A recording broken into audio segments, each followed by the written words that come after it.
Hi friends, welcome to not వైద్యం. ఈరోజు STD అంటే సెక్సువల్ ట్రాన్స్మిటెడ్ డిసీజెస్లో ఒకటైనటువంటి గనేరియా.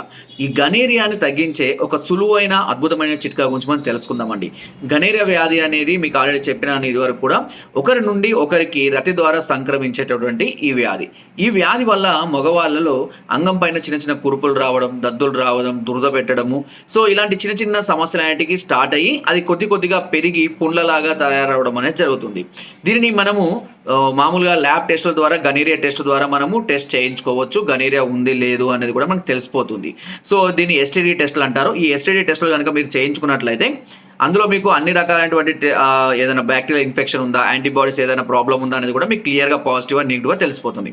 ఒకవేళ మీరు గనేరియాతో బాధపడుతున్నట్లయితే ఇప్పుడు నేను చెప్పబోయే చిట్కాను మీరు ఖచ్చితంగా ఒక 3 నెలల పాటు ఉపయోగించాలి. దీనికి కావాల్సిందల్లా జీలకర్ర, మామూలుగా మనం ఉపయోగించేటువంటి జీలకర్ర, అదేవిధంగా నల్ల జీలకర్ర, ఈ రెండింటిని సమభాగాలుగా తీసుకోండి. జీలకర్ర, నల్ల జీలకర్ర, దీంతో పాటు నీలవేము చూర్ణం, ఈ మూడింటిని సమభాగాలుగా తీసుకోండి. మీరు పావు కిలో తీసుకుంటారా, హాఫ్ కిలో తీసుకుంటారా, లేదంటే 100 గ్రామ్స్ తీసుకుంటారా, మీ ఇష్టం. ఈ మూడింటిని సమభాగాలుగా తీసుకొని బాగా మిక్స్ చేసి ప్రతిరోజు ఉదయము రాత్రి అన్నం తిన్న తర్వాత ఒక గ్లాసు గోరువెచ్చటి నీటిలో ఒక 1/2 చెంచా మోతాదుతో ప్రతిరోజు తీసుకుంటూ ఉండాలి. ఇలా ప్రతిరోజు తీసుకుంటూ ఉన్నట్లయితే కనుక ఈ గనేరియా వల్ల వచ్చినటువంటి ఇన్ఫెక్షన్స్, బ్లడ్ ఇన్ఫెక్షన్ అనేది క్రమక్రమంగా తగ్గిపోవడం అనేది జరుగుతుంది.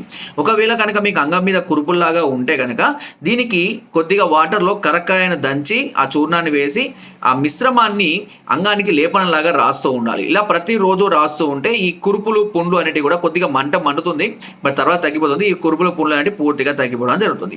ఒకవేళ సమస్య బాగా తీవ్రంగా ఉండి ఫర్దర్గా ఏదైనా మీకు ట్రీట్మెంట్ కావాలి అనుకుంటే ఒకసారి కిందున్న నెంబర్ని కాల్ చేసి సంప్రదించండి. అన్ని రకాల సలహాలు, సూచనలు మీకు అందిస్తూ ఉంటాను. నా వీడియోస్ తప్పకుండా లైక్ చేయండి, షేర్ చేయండి అండ్ సబ్స్క్రైబ్ చేయడం మాత్రం అస్సలు మర్చిపోకండి. Thank you.